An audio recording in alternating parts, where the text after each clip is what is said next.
Wowzer, that was a fun match this week. When you leave the stadium in that kind of mood like we all did Saturday, it almost doesn't matter what the ticket price costs.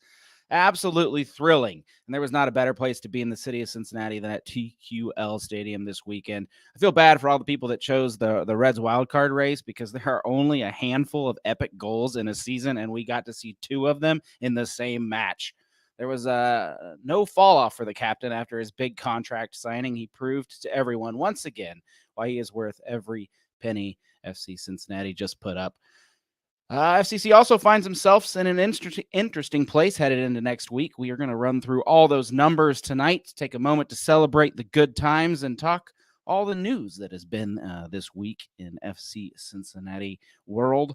Let's jump right into it. Brian prepped that awesome intro for you tonight. I think that's Pablo Ramirez on the call. Thanks to Apple TV for letting us use that audio tonight. He caught a bug, though, so he couldn't be on. And so let's bring in the man that answered the last-minute call. Coach, it is great to have you on this side of things. How you doing, sir? I am thrilled to be here back in the big time. Planning on keeping my place this time in the team. So watch out, Brian Weigel. I'm coming for you. No, I'm sure he's really happy. He wanted to be on this show so bad tonight. He started prepping like 2 days ago. He started getting all the rundown and the intros and everything ready. I knew you can tell when he's eager because it's like all of a sudden work just starts getting done. Flurry behind the scenes. So shout out to him. I apologize. Sorry you got sick there, buddy. All right, next up we'll get Josh in here, man. It's been a bit. Yeah, thanks for having me back. The vibes are high again, and so when the vibes are high, I like to try to jump back on the train. Yeah. Vibes low, I'll let you guys handle it. Vibes high. I'm a vibes high guy all day. I see how it works now. Yeah. Josh is like, I'm waiting for the Notice the games pattern. this Notice season. the pattern. And of course, we can't forget about our main man, Jason Ashcraft. Hello, everybody. Brian has something. I'm coming down maybe with something, allergies, but I got Grandpappy's old, cough remedy here. Oh, yeah. So I'll be all right. Good. Did I see you stirring up lower league soccer trouble again on Twitter this week? Something about Nashville and Cincinnati leaving. My very hot yet very accurate take on the USL and what it's been since 2019. I'm not on Twitter as much as I used to be, but when I am, I can count on Jason stirring up lower level soccer fans. Man, he get under the skin of those old Louisville rivals. Well, I can. Yeah, thank you, appreciate it. Our show is brought to you as always by Apollo Home. We're turning into fall, so we've got a great special for you guys. Go ahead and go to apollohome.com and schedule your fall maintenance. Mention CST and let them know. It's totally that time. And I even said last week I have to do it myself, and I haven't got around to it yet. So don't be like Boston. Don't procrastinate and go ahead and hit Apollo Home up. They really will take care of you. All right, let's jump right into this. Best and worst. You have Montreal to pick from. You've got what do we got? Charlotte. I mean, you can almost draw a best and worst line right down the middle between those two games, but we'll go to you, Coach. Yeah, so I'm going to do the old Jeff Tebbets and start with my worst first, because this is something I feel really strongly about. And you all, I guarantee, will agree with me. Lucho has to pass that ball to Bupenza or Haji's wide open on the third goal. Am I right? That's selfish. He signs this big contract and he just think he can just dribble the whole team and score all the goals. No, actually, I'm really happy to be going first because I can steal that best from anyone else because I'm not looking at the rundown, so it doesn't exist. And that goal was so much fun because you heard the Spanish, the Spanish. I could listen to that like, well, I'm out on a run to get me juice to keep going because just the way I could hear the crowd. I'm sitting here watching at my home, the MVP chants, all of the Apple people are starting to actually talk about like Lucho as like the de facto MVP as opposed to like Tani Mukhtar's, award to lose or whatever they say. Mm-hmm. So that's got to be my best. My worst is the performance in Montreal, specifically that first half. I just thought the team came out so flat And I understand it's on the road, and I'm being really picky here because after a 3-0 win, but that there's got to be a way that Pat Noonan can get these guys more consistently to come out strong in the first part of the first half, because I feel like too often the team is flat to start the game, and that can cost you. It seems like just a few months ago, we were the best away team. I remember getting on the show and saying FC Cincinnati is the best away team in Major League Soccer. That is definitely not the case anymore. So I'm not sure what happened on that front, but everything got fixed at home. So we throw away those worries, Coach. Throw away those worries now. All right, Jason, you're up. Best and worst. My best, because everybody's talking about Barreal's goal and Lucho's goal. And in my mind, even though, Montreal happened, I'm not thinking about it. I'm going to give it to the defense this weekend. They had a stellar game without Matt Miazga. Nobody got a card. They kept the opposing offense at bay. And that kind of got lost, I think, in a lot of the takes about the game. And which is natural, when you have two GOLAZOs like that and Bupenza scoring and stuff. So the defense, hats off to them. Very good game without their leader. The worst is, it's not really a worst. The worst, though, is that I actually couldn't be there in person on Saturday night. Oh. My niece had a birthday. You only turned 4 once. So, we had family obligations. And so whoever I sold my tickets to, I'm sure they had a blast. But it was a little disappointing to be at home and watching that on TV and thinking, man, I could have seen another Barreal banger. I was there for the Pittsburgh one, and I could have seen Lucho. I think we have a new nickname for him, isn't it? Mucho Lucho? Isn't that what the guy was calling him in the Spanish? Yeah. So not only is he MVP, he's Mucho Lucho. So yeah, that was my worst. I still don't even know how you run through an entire defense like that, but yeah, we'll ask Coach to break that down later. All right, Josh, best and worst. Yeah, my best is whatever marriage counseling service that FC Cincinnati seemed to employ to get Lucho Acosta and Aaron Bupenza on the same page seems to be working. So shout outs to that service. It was, we'll get into it a little bit later, but to see that link up start to work, start to put the puzzle pieces together and display the offense that we all thought was going to show up is really exciting to see, and at the absolute perfect time. So, whatever happened, awesome, great timing. My worst, I didn't have one this week. Again, keeping the vibes high. There's some things that I'll get into a little bit later when we break down some of the games that I didn't think were as strong to put for a worst. And, for now, I'll just go, my worst is this Bengals offense that I'm got going on in the background. That's my worst. Way to let everybody know you're cheating on the show tonight. That's all right. Well, hey, it's two of us. I'm double dipping here. I'm keeping my priorities in the 5-1-3 all over the place. So if we throw it to Josh and he doesn't answer, we know what's going on. Josh and I both have the split screen going on. Listen, some of us got to multitask. I guess so, man. My best, guys, since two of all three of you weren't there, my best is I'll give you the in stadium.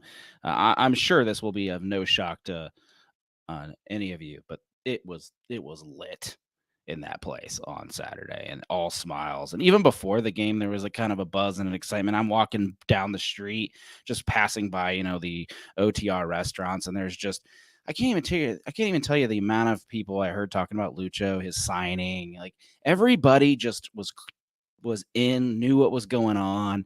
They played like the signing video to like hype up the stadium before the match, and it didn't even need to be done because that's everybody in that stadium knew exactly what was going on. It's cool to see a fan base so plugged in and in sync with the team, I guess. And so then the team rewards all of those people with a spectacular performance. And so it was absolutely phenomenal. My worst, I'm gonna throw it back to what we were talking about just a second ago. FC Cincinnati need to be a better road team. I know that we get to the playoffs, that won't matter as much, but there still is that best of 3 thing that we're going to have to squeeze our ways through. So no matter who it is, it'll be nice to get some kind of a road form together, and hopefully Noonan can work on that just like he worked on the Bupenza Acosta marriage. I like that. That was a good, Josh. That was a good call. Marriage counseling, is that what you said? That's good. Yeah. Yeah, nice throwback there. All right, well, which one? Well, I guess we'll talk about Montreal first because it happened first. We don't have to dwell on it too much. But who thought we were going to lose that game? Just out of curiosity. I was concerned, to be about honest. like the 70th minute. I was like, all right, as you had seen that team look in a long time. I mean, it's funny to think about what the next game displayed, because all of our worst fears were being met in the Montreal game. There was no cohesion. There was no connection. This offense looked like Lucho and Bopenza were just never going to exist on the same page. And then you're chasing a goal, and the substitution's late. You're taking out both strikers. There was just the vibes were at the ultimate low, and now it's so it could just be one of those games. It could be tired legs. Thankfully we're done with these Wednesday games here soon. But I don't know what happened there, Coach. What happened? I mean, part of the reason why my worst was that first half is because it really felt to me like FC Cincinnati came out with the game plan of get to halftime scoreless. It's like almost like they were away at Manchester City or something. And I don't think they played scared, but like they weren't really going forward with like real vigor. They weren't pressing, which they normally do. And part of me wonders if it was a little bit of the field condition, because we saw those players not only sliding all over the place, there were also some instances where they could have slid the ball across goal to a strike partner running in. There was Santi in the 64th minute, had Boop at the back post, and instead he tried to cut it back to Brandon Vasquez, if you remember that one. Barreal in the 68th minute had Baji, and instead he takes to the end line and cuts it back to Kubo. And part of me wonders if that plant foot, when you're trying to cross like at full speed, if they were worried to stick it in the ground and hit that ball, so they have to do the little stutter step thing and then cut it back instead. Something that was telling to me is Lucho only attempted 2 take-ons the whole game. 2 attempts at trying to dribble somebody. And to me, that shows whether it's a lack of energy or the turf, there was not good juju in the stadium. So, Jason, you must have been watching. What are your thoughts on it? I'm kind of with you, Coach. I agree. That was probably one of our worst first halves that we played in a very long time. I went into that match expecting a typical Montreal versus FC Cincinnati game where it was just absolute bonkers. But I think the communication was just bad the entire time. And we've seen that with this team throughout the season, where you'll have a game where it looks like these guys have never played with each other. And then in the very next game, they'll turn around and look like a team that's just gelling and hitting on all cylinders. So, I'm not one to dwell on it. We were lucky to get out of there with a goal. So great. But yeah, it was just not a good game to watch. Just not fun to watch. Probably wasn't fun to play in. Nobody seemed to be enjoying themselves at all. Yeah, and I just found that one super weird. It did seem stale. It did seem coming out of the gate weird. Then our old buddy Miazga gets a yellow card, and you're just like, it seems silly now to talk about because we know what happened. But at the time, you're just, come on. We got a big game back at home. Is he? I know he's like the key to that back line, and he keeps things in check. He's your enforcer, but he seems extra mad lately, Coach. I don't know why. He's got a chip on his shoulder for sure.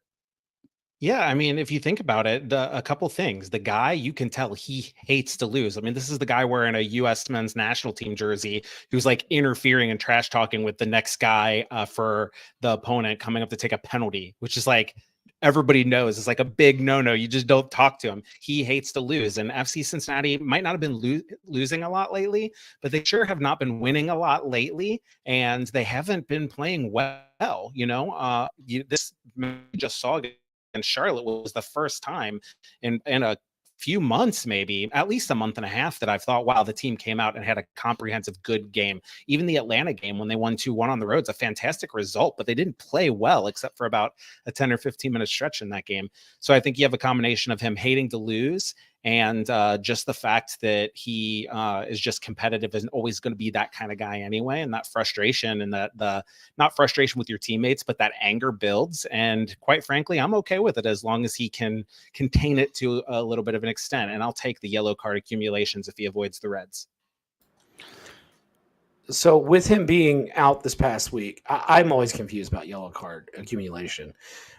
He still is in kind of purgatory, right? If he gets another yellow card, he could then be suspended another game soon. Or someone explain to me like I'm 5. Does his slate get wiped clean? How does this work? Somebody help me out here. I think Matt's fine. I believe you lose 2 after suspension. Okay. I need to fact check that, but I'm pretty sure once you get suspended, you lose 2 and you go back to. So that's why somebody was asking, how is he close to being suspended again after he just got suspended? Well, it's because you wipe 2 and he didn't go 5 games, obviously, with good behavior. So it just accumulated right away. And he is yellow card prone too, so that is something to kind of keep an eye out for. Do we have an issue, and this is something I've noticed, is he's getting so many of them in dead ball situations. Coach, like you mentioned, Coach, he's the guy jawing, jawing guys, chirping guys, talking to refs, doing all those things. Would it be less of an issue if it was, hard tackles or defender saving play, those tactical fouls, if you will? Like, is it the fact that he's doing these at probably inopportune times, it seems? Yeah, I mean, as a coach, I'm telling you, I would be super frustrated with Miazga, no doubt. And I'd be talking to him all the time. But also, I would not want to remove the edge that he plays with. So actually the opposite. If he's getting cards in dead ball situations from talking to the ref, I'm thinking, I know he won't get the red because he's a veteran and he will shut up. And we saw him shut up when he was on a yellow card in the Montreal match. It might have been, it wasn't Montreal, it was one of the matches before, but he got the early yellow, the Philadelphia game, right? All the yellow cards. Sorry.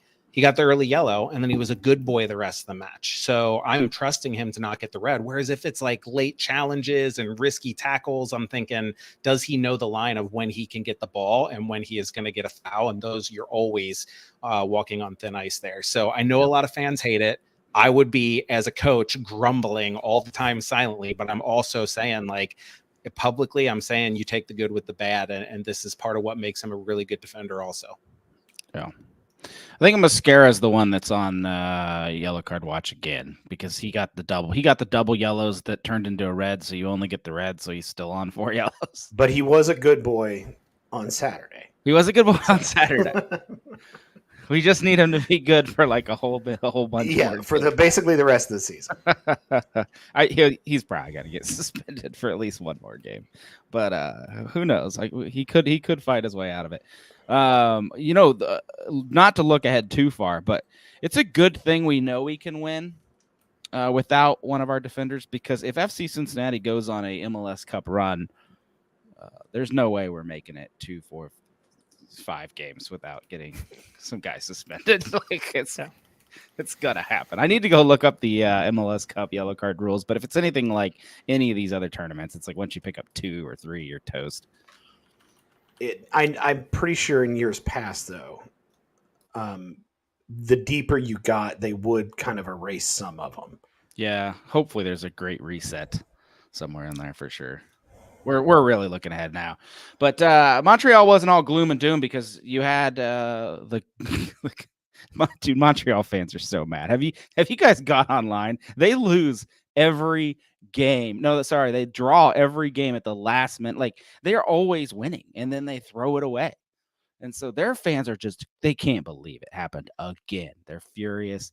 Their goalkeeper comes out and makes kind of a stupid mistake, and in all seriousness, jumps up and it redeems Celentano because he made a mistake the week before. So, maybe that's less of a mistake because that goal is going to be a goal anyway.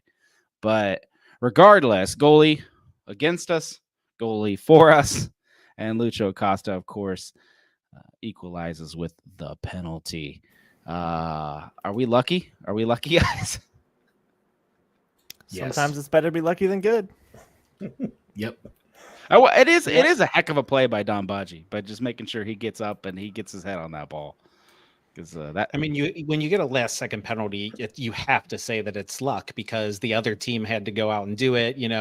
All of those things. But if after we've dogged on this match and how bad it was, Montreal have some firepower. They've beat some good teams. So to be only down 1-0 when you had pretty much an abjectly terrible match shows the quality. And then the fact that they were still down to the last second in it, and Barreal saw the run and hit the ball, and Badji went for it. Like, those are things that teams that are defeated or broken or already assuming the game is over don't do. So was it lucky? 100%. But also you have to be in the position and go grab that luck by the horns. yeah.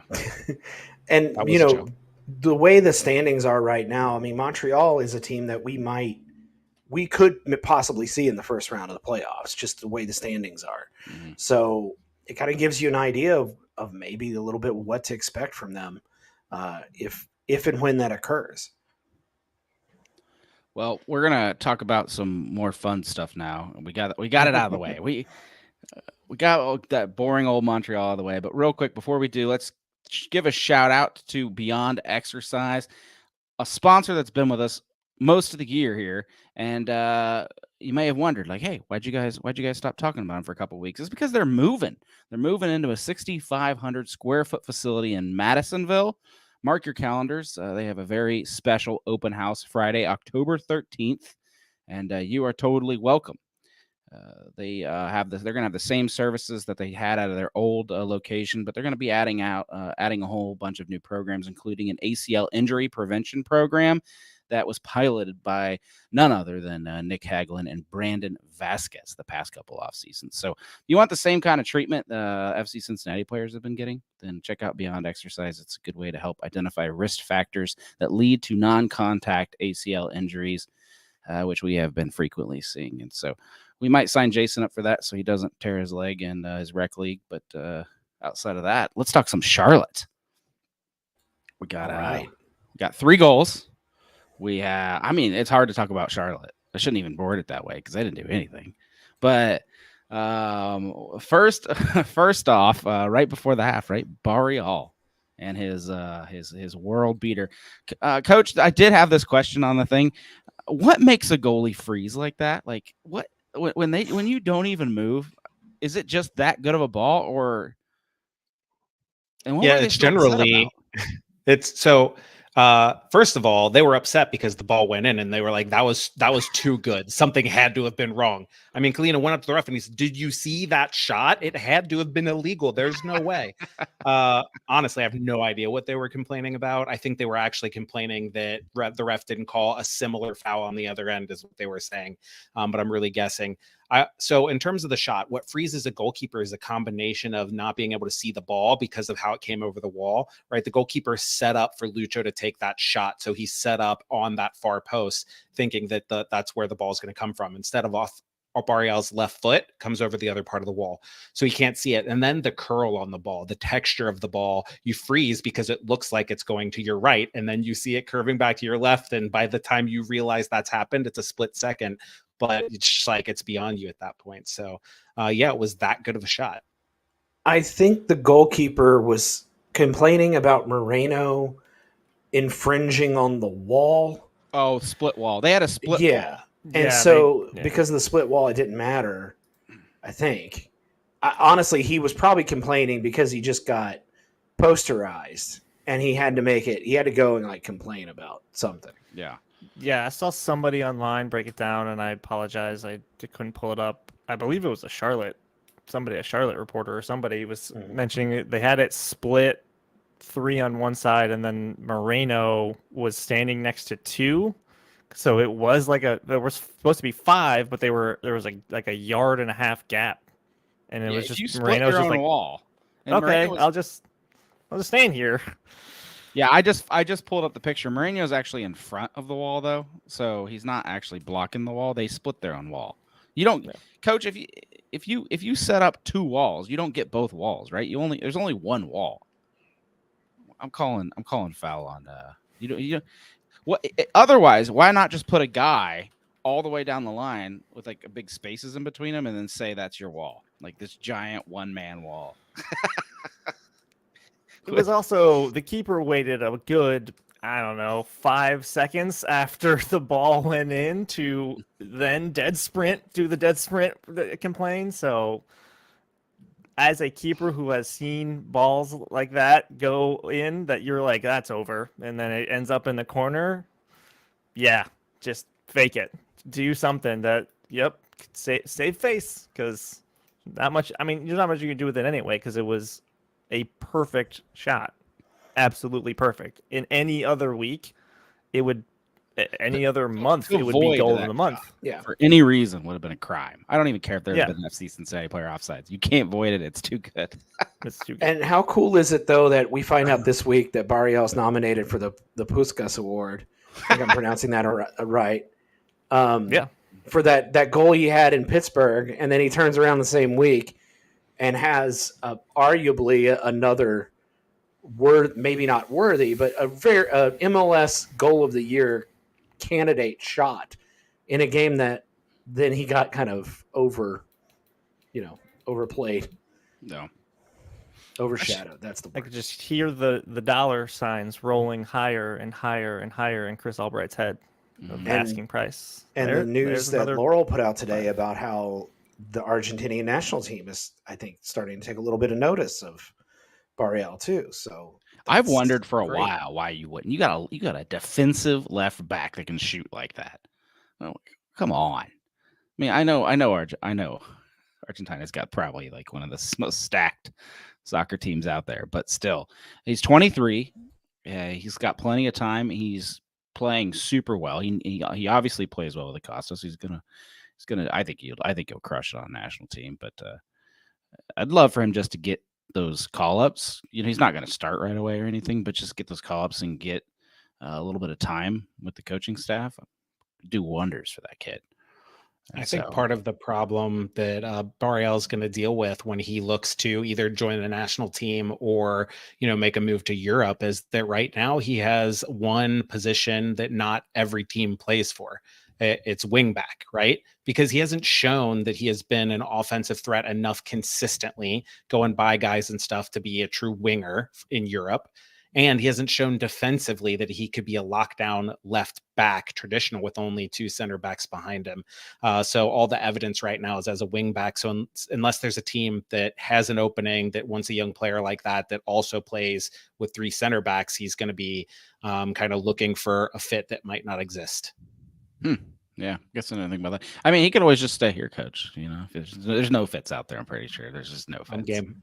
He could apply for a citizenship. He's been here, 3 years now? 4? He need 2 more, wouldn't he? Yeah, I think you need 5. So I don't want to brag, but I actually really want to brag. So I will say that Barreal's first year here, when he only played a couple hundred minutes, I went public and said I think he is going to be the next Almiron level transfer out of MLS because I saw that kind of potential. So I'm hoping as much as anyone that not only does he get a transfer, but that it's high dollar. So I at least look almost smart.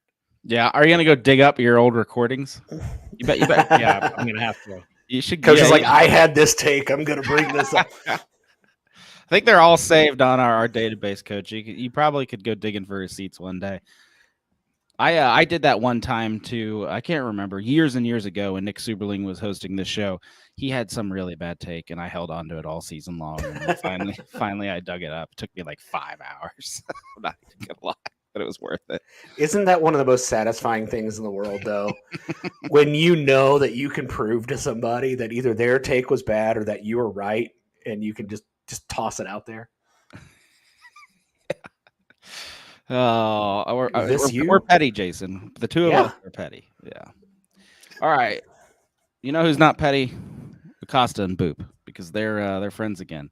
And I'm sure they were fine the whole time. But there was a chemistry issue, and that's the problem. When you bring a guy in mid-season, there's chemistry issues, and Vasquez clearly knows how to play well with the previous lineup. There was concern. The fans. What's funny is I saw all the concern happen at the same time. You heard about it on shows like this one a couple weeks ago, and then I saw a bunch of tweets. People and fans on Twitter started talking about it, and then Coach Noonan, boom, also was addressing it at the same time. So it's kind of like this whole Acosta Boop wave all hit at once, and then all of a sudden no one's concerned anymore. Hired a French translator. Was that what I heard? So that Bupenza and Acosta could communicate better. So they had translators there between them last week. I love to see a club doing, even if it's maybe not what something everybody would do, but those small things like that to help build chemistry. I mean, how important is this, Coach? It's incredibly important because it's not even just the intangible, like you quote unquote know what the other player is going to do. It's also reading the other player's movements effectively. For instance, how often do you see a guy like slam a pass at somebody from like 5 yards away and the guy just knows to jump over it because it's not to him? It's not that he just thought, oh, this pass was hit rather hard. It's probably to someone behind me. You see the guy's eyes looking past you when he plays the ball, right? So it's little things like that where you learn to read your teammates, not to mention just knowing the tendency. Like, I bet Acosta is going to play this pass if I make the run. That's like the intangible part. But there's also the real world of knowing the body language, seeing the eyes, and understanding how a player likes to play. And there's a lot of Boop checking into space that you can see Acosta is wanting to dribble into, and that creates like a little situation where they're in each other's way and it looks bad, but it is quickly developing, and those incidents are happening fewer and fewer every week. Mm-hmm. Well, one of the reasons we do this show, I'm going to change the topics here real quick because we have a question in chat. We do this show live so we can get feedback and commentary in real time. And so Jose has asked us, he wants to ask about Vasquez. Is anyone concerned about his misses? Not just this game, but some of the last few. This was going to be my worst, was just the continued missed opportunities, not just from Vasquez, but in general. I mean, Boop had one very early in that game, a cross from Arias on a corner, a ball delivered in, and Boop was right at the doorstep, and Sky went over. But then obviously Vasquez is going to get the headlines for it because he once again had a wide open chance and just put it 20 rows over. And this is starting to look reminiscent of his time early when we were all concerned that, this reminds me of the time when he was, missed out on the U.S. national team call up and was just kind of, it looked like he's pushing a little bit and thinking a little bit. And, I don't know if I'm concerned. Like, it's disappointing at this point. Like, you've seen what he can do when he is confident, and you can see the connection that he already has with Lucho Acosta. And he's just not doing it. Like, he's in his own head. It is a classic like striker thing of he's just on the coldest streak he's ever been in his career. And you shoot or shoot. I hope he still has the confidence to take those chances, and I hope that the offense still finds him because he is still getting himself into positions to get those opportunities. One of them's going to go in, and you hope it's in a situation that it's critical, because then everything will kind of go away once you see one go in, the dam breaks, or at least you hope it does. But yeah, it sucks to see because he is a genuine talent. Got some funny chats in here. Clifford Adams said he got married and that's why he says it's over. And he's having a kid. It's double over.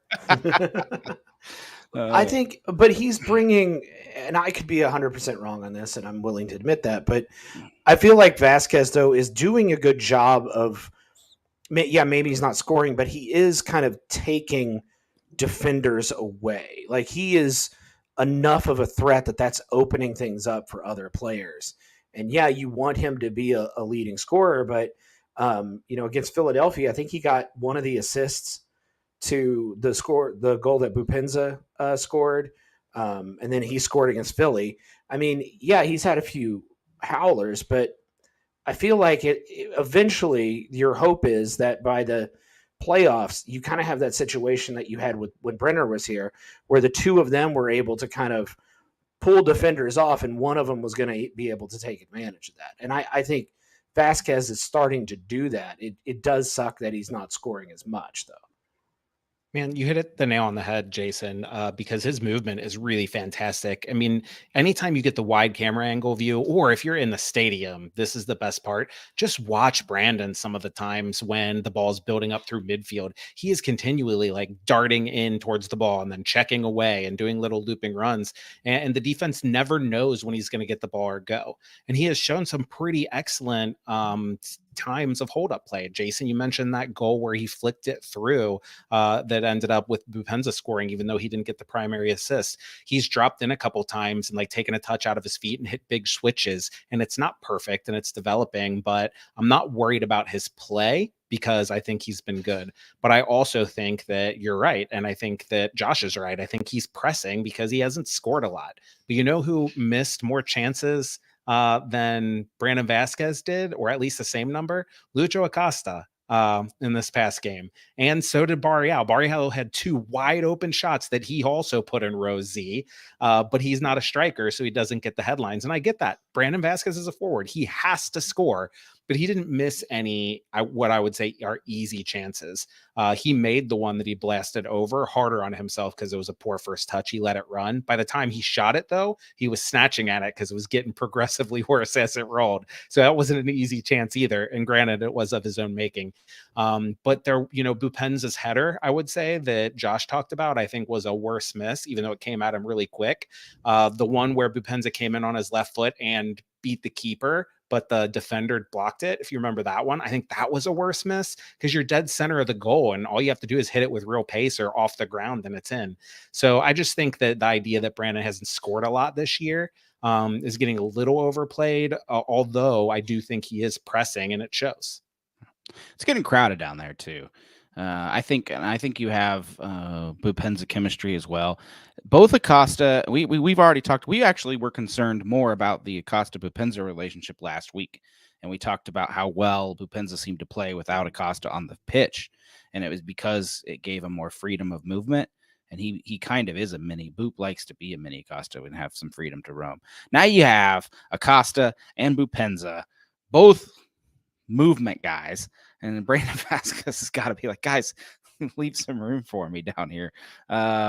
He's probably just got to find his shtick with these guys. And he's always missed a sitter here and there. He's not a perfect 100% striker. I know very few that are. Even if you watch some of the best strikers in the league, everybody, Zardes always got crapped on for years and years. He was one of the best strikers in the league, and he got crapped on years and years for missing point blank shots. We laughed our butts off when he missed one against Cincinnati back in one of our first league games. So I'm not too concerned about it yet. If we drop a playoff game or something, then maybe I'll panic. But so far, I think I'm with you guys. I don't think it's too terrible to be concerned about right now. We just have a plethora of talent. And so this is naturally what happens. Acosta does well. We worry about whoever wasn't the guy that did well. And then Vasquez has that three-score game hat trick earlier in the year. And we were worried about Brenner or whoever else.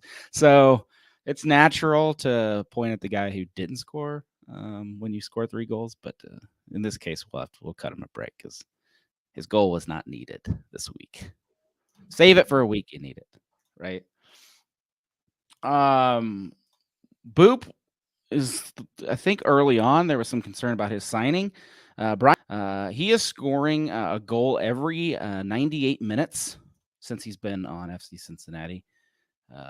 Goals and assists, he brings it down to 78 minutes in league play.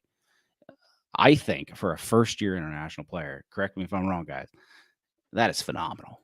Yeah. Can you ask for any better? That's stellar. Yeah, and not only is it really good, you're also talking about the fact that he's helping in other ways too, right? Like you mentioned, the assists, Boston. I think that there's worry when you watch the chances that he misses because he's also missed a lot. And then there's worry when you see the moments where he gets in other people's way. Or I did like this pass match. You know, he loves to throw his arms out and like point at his feet, like you should have passed me the ball. But in this match, you know, like when Baji sort of slid it across to him. Late in the game, he turned and looked at Noonan and put his hands out like, "Can I yell at him, please?" He's like, and I really love that. But in all seriousness, you know, he could have more goals if he was like the guy that people were force feeding as opposed to Lucho, because he's gotten passed up on a lot of open looks, or if he, you know, didn't have so many misses. So it's like kind of a mixed bag right now. But you're right, Boston, foreign player coming into the league for the first time. I was not expecting it to be this good yet, honestly. Yeah, I have a natural expectation of when you sign a guy who hasn't played in Major League Soccer that it's going to take half a year minimum for him to gel with the team. Brenner kind of set those expectations for me. We saw how difficult it was for him at first to get going. He's one that did going. And then we had Lacadia. Now, I don't know. I can argue that it ever got going. So, and then other teams, you see it over and over again. Toronto signed 2 star Italians, and that didn't go well. Well, and Bupenza's yes, we are in win now mode, but he is an investment in the future, because you're looking at next year. The guys that we know that we're going to have back out of the front, you know, the forward positions are Lucho, thank God, and Bupenza. And I mean, is Baji and Santos coming back? I mean, you're thinking that Vasquez is probably going to be sold on. You're thinking that, you know, some of these other guys aren't going to be around. You're trying to build this offense around Bupenza going forward. So if he is scoring at the clip that he's scoring at now, I'm more than happy than for what he's been able to do. Yeah, and there's no expectation with Bupenza like there was with Brenner. Right? When we got Brenner, we knew we had to sell him to Europe. Yeah. No.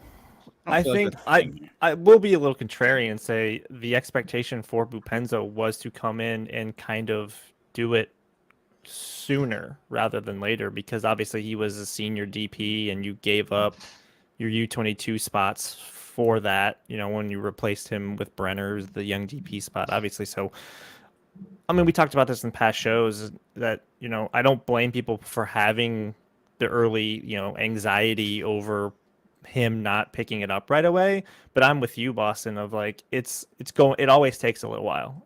Or usually more often than not, it takes a little while. I mean, yeah, we can get frustrated when we see Cucho Hernandez coming in right away for Columbus and starts banging in goals right away, and you're like, well, why can't Bupenza do that? Why can't he just come in like 8 goals in his first whatever appearances that Cucho scored? Like, that was insane. It's like, well, there's an exception to the rule always. Like, so obviously it's great that he's figuring it out now, and I think this is the Bupenza that you're paying, that you sacrificed some future assets for now. Like, this is why you went and got him, because he is a professional that is going to figure it out how to make it work with a group that maybe he's not familiar with quicker than a younger guy might, because you're going to play him. Where, I mean, we've seen it with Angulo. Like, they brought him along slowly because I would argue that playing Angulo confident, but supposed to be on that field right now because they're paying him a lot of money. But a U22 guy, kind of the same vein as Brenner, of a young guy who hasn't really left his country, that, you know, I gave him more leeway. You might be right. They definitely brought him in to challenge Moreno spot to replace Moreno, but I'm cool with having both of them because now you have a solid rotation piece there. So I think having Bupenza now was, I mean, and Chris Albright said this in the press conference, right? Where we were in the table allowed them to pivot their plan. So it was clearly a move that was made with to your point, Jason, with the future also in mind. That's certainly a good thing to have next season going in, knowing that you're guaranteed to have Lucho Acosta and Aaron Bupenza leading your attack. But I think this right now is why you got him. Yeah. Right. I think the theme of last week's show was all about depth. Brian was preaching Cincinnati's the most deep team in Major League Soccer, the most deep team in Major League Soccer because you have roles like Angulo and Mourinho, and you have multiple things. I think I didn't quite agree with him, but the one thing that's proving it to me, Jason, is that Matt wasn't in there this week, and yet you guys were talking about it in your best and worst. He didn't even need to be. Matt who? The captain of your defensive line. And is Ian Murphy just come along that would you be happy to keep Ian Murphy next year? Oh, absolutely. He has matured so much over the course of the season. Earlier in the season, he was guilty of some pretty boneheaded mistakes, and I think everybody is capable of doing boneheaded mistakes. But over the past 4 or 5 matches, he has just been very solid in defense. You have not only him, but we all know that Yersa Mosquera is very talented, very capable, but he can also be kind of immature. And I think he's kind of brought that down to earth a little bit too. So yeah, Murphy, bring it back next year. 100%. I mean, he's not hitting your wage bill too high, and he's a solid enough defender to start in MLS, in my opinion. He'd be starting at half the teams in the league already. Yeah, and you're losing Mosquera. So hopefully FC Cincinnati doesn't have the center back drama. I can't go another offseason worried about center backs. I hope that they tell Wolves that he's terrible. He needs another year in MLS. Just loan him to us for one more year, and he'll be fine. All right, guys, we got to talk about Acosta at some point. Yeah, we're running out of time here. I was just going to ask you what you want to cut into because I let us go too long on some of this stuff, so it's time to start chopping and throwing things out of the playbook. But yeah, let's talk Acosta because you got a guy who just signs this deal. How many times have we seen a Cincinnati star sign a contract and then disappear? And not for FC Cincinnati. Lucho Acosta came out of the gate swinging. Is that a goal of the year to you guys? Does that seal MVP? I guess I want you to put ink on paper. Does he get the MVP award?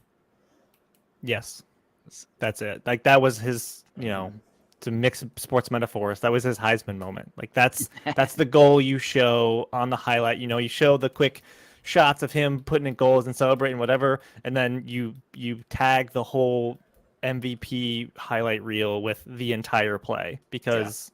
It's the best goal of the year. I don't care what any online Twitter fan vote says.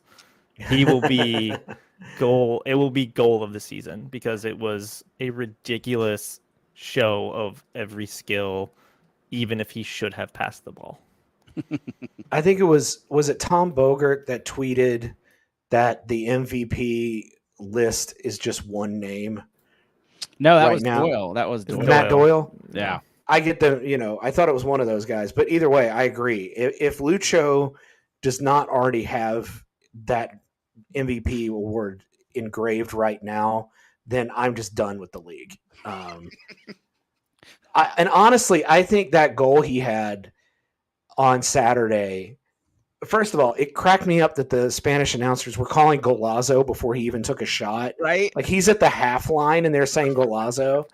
But I think he slowed down just so he could make somebody look stupid and show off a little bit more. And MVP here on out, that sealed it for me. Well, if he doesn't, sorry, I just wanted to jump in on this goal because in the MVP discussion, because I think that when you talk about his Heisman moment, like if you haven't gone and voted for Alvaro Barreal in the Puskas Award, you should absolutely do that. But watch the other videos and then tell me that Lucho Acosta is not going to make FCC the first MLS team in history to have consecutive years with Puskas Awards nominees, because there is a goal that is not quite as good as Lucho's on there from somebody in the Japanese league. I honestly think that Lucho doesn't know what he's going to do when he does it. I think he is so good at reading the body of the defender. And I think he cut that defender to pass the ball. And he saw the defender turn his head a little bit. And he's like, oh, I can just go this way now. And he did it. So if he slowed down to beat somebody else, props to him. I love it. I'm not so sure that happened, but it was so fantastic anyway. I could just like do away with this podcast and just watch that on loop for an hour. But don't do that. Listen through to the end because we got really good stuff coming. Do you remember the And One mixtape tour that used to be on like ESPN2 in the middle of the day? And they'd have this big dude in the middle of the court would just like announce what he was seeing. And there was this little white guy, they called him the professor, and he would like dribble between his legs. And that guy would be like, the professor, oh baby. You know, I wanted that guy in that moment calling what Lucho was doing. Because he was as Jonah used to have on his podcast, he was styling on him. He was just carving him up like a Christmas goose. It was wonderful. And can I also say, it wasn't just that goal. The guy had 15 take-ons or 15 shot creating actions or something. It was ridiculous. 15 shot creating actions. Lucho was credited for 6 goal creating actions. Now do the math. How many goals did FC Cincinnati score? 2 goal creating actions per goal. Now granted, 4 of them might have been in that one round. I don't know. But he was doing little tips and tricks all night. The foul right before the Barreal wonder strike, he received the ball with 3 Charlotte defenders within 2 yards of him, turned, megged a guy, and then got fouled. I mean, he was magic all night. He, I don't want to have any spoilers because I did the player ratings, but, I think it was a man of the match worthy performance. Big spoiler, right? Yeah. That must have been a really hard decision. Bold. Wow. Way to go on a limb there, coach.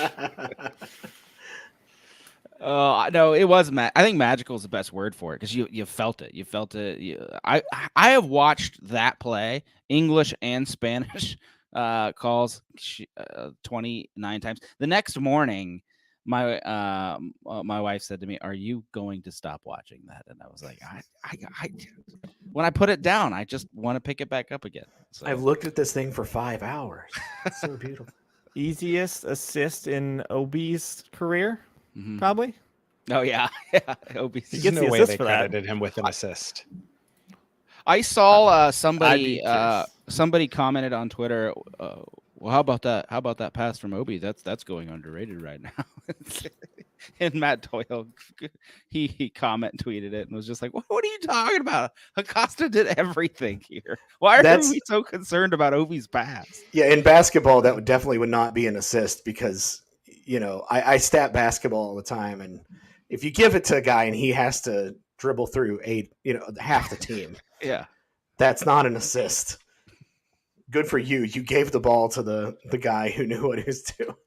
No. Not to like knock Obi in any way because he played a spectacular game. He was just there, as we all were, to watch that. I never thought I'd see the day Obi and the rest of the entire team would not get a yellow card. This FC Cincinnati team. Charlotte made it way too easy on us. Way too easy on us. Oh, man. All right. Well, we promised a little bit of magic numbers, so we got to talk magic number.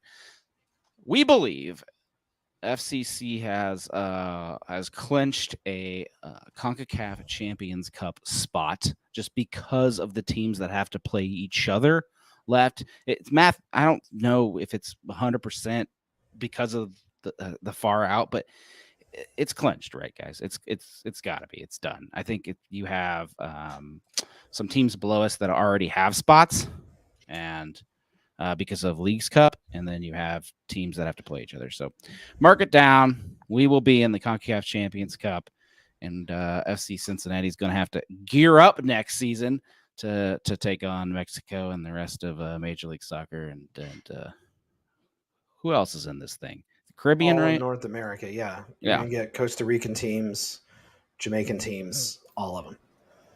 Yeah. Canadian Cup teams. Yep. All the CONCACAF teams. All the CONCACAF regions. I'm excited. I'm pumped. I mean, I don't know if we really need another competition, but the one thing I do like about it is you get your team ready early, because it always felt like the teams that play CONCACAF, even if they lose right away, they end up being in better shape for those early matches. Just a slight And obscurity. you can't underestimate how much this is a driver for young talent to be able to come over to this team. Because if you're looking for a stepping stone to Europe, you're having to think about that point system to be able to get the permit to play. And people are thinking about that, and playing in continental competition is a huge boost to that. So now young players that are looking to go to MLS, FC Cincinnati is going to be on their short list just because of that, not even counting the fact that, they're going to be one of the best teams, and they have a great coach and a great facility and have the best fans. I'll take anybody on that would tell me otherwise, but you can't underestimate just the point system. It's all about points. Mm-hmm. And for those people who love to say, "Oh, the MLS should move to the European FIFA calendar," I've been through CONCACAF Champions League or Champions Cup, whatever they're calling it. If you ever want to know what it's like to see a soccer match outdoors in like January in Cincinnati, you might actually get that in 2024. So there you go. We'll be playing like Saprissa in Saprissa, yeah. Kendall Waston's team. return, yeah, right. And it'll be like January, February, at beautiful TQL Stadium. Nice. I'll be there, freezing my ever-loving butt off. Hey, if I can do Buckfest, I can do a January game at TQL Stadium. All right. Other magic numbers. Does anybody know what we need to do to win Supporters Shield? A little trivia. Win 3 the points, game. I think. Yep, that's 3. Win the game. 3 on Saturday. Good news. It's Toronto. So if you botch that away game, that's a tough look. As someone who was singing "Our Argentines are better than yours" when we were up 2-0 against Miami, I am not going to say anything until it is signed, sealed, and delivered. Yeah. I mean, the good thing though, if we lose, we won't clinch on the road. It'd be cool to win the Shield at home. I'm just saying. Just do it. Just lock it done. down. Stop. Don't play this dangerous game of like, well, if we lose, then we can do. It's no. It's 3 points. There's like what 5 games left, 4 games. Yeah, left? but you get it done soon, and then the last 4 matches of the season. I don't want to say they don't matter, but they don't, because you'll have locked down, the number 1 seed all the way through. That way, you can have your chance to play the kids a little more. Get it done. Call up. Yeah, I think get your guys some 5th yellow cards so that clock rolls back. I was just gonna say, like, you treat this like the Open Cup, where you get guys appearances and then you take them out real quick, and then they count as an appearance. Good behavior, everything rolls over. But no, it would be great to get guys like you want to get them in sync more, so you're gonna play them, but also like you're not asking Lucho Acosta to have to grind out 90 minutes and all these guys. Like, get them some rest, get some of the young kids on the field, and just enjoy the rest of the ride, because you're on the precipice of doing something that no one thought this club would do this quickly. Just do it. The party TQL will still be rocking, even if it's the B squad starting on Wednesday. I look forward to having the show discussion of, do we stiff Messi and just send our backups down there, or do we play him for a big hoorah? I mean, we're in such a enviable position right now. The fact that 3 more points, and you get the Shield, but I can't stress enough how much, because the way that playoffs are set up this year, I think having a top seed is going to be so much more important this year than in previous years. Win on Saturday. Have Carl take the Gulf Stream to, was it LA that won the Supporters Shield last year? So take the Gulf Stream, go to LA, pick up the Shield, so we don't have to get a Captain America shield and spray paint it like I think it was the Red Bulls had to do a few years ago, or Philadelphia. Get the actual shield, bring it here, and then have a party at TQL. All right. In front of Amaya, Kevin Michael said. Yeah. Sheesh. I kind of will love that. I would love that. Yeah. We already established we're petty. So we'll take that all day long. Hey, look what you could have. Actually, I don't even know. If he was on this team, we probably wouldn't be the same team anyway. So it all worked out. It all worked out in the end. Let's do final thoughts. If there's anything in the rundown that I threw out, guys, that you want to throw in your final thoughts, now is the moment to look, except for Coach because he's going first. And that's good because I'm also not looking at the rundown. My final thoughts. I really, really want to say that 1,000 people download this podcast, and Talking Tactics is only sitting at like 450. So people here should download there. But I'm not going to say that because that would be self-promotion, and I can't do that. So Sure you can. I will not say that it's Talking Tactics with Coach Goff or that it's available on all the podcast platforms, but it's a different feed than this one. So you have to go subscribe. Instead, I'm going to make my final thoughts a farewell to my girls, Julie Johnston Ertz and Megan Rapinoe. May they join the great cloud of witnesses that is Julie Foudy and Mia Hamm and Brandy Chastain, because they've had phenomenal careers. Even though it didn't end like they wanted, it was fun watching them. And, you know, I was a women's soccer coach my whole career, so there's a special place in my heart for the U.S. women's national team. So congratulations to them. And like I said, may they join the great cloud of witnesses, and let's see who will come to take their place. Absolutely. That was Maybe beautiful. one of them could be an NWSL coach in Cincinnati. That would be awesome. There you go. There's still one team to be announced. I doubt it's us, but there's still a spot open out there somewhere. All right, Jason. This was going to be in my best and worst, but one thing that I love is when professional athletes are just classy. So two big shout outs, one to Joey Votto for being a complete class act throughout his career, one of my all-time favorite athletes, and the Reds should really sign him for just one more year so he can have a proper send-off year.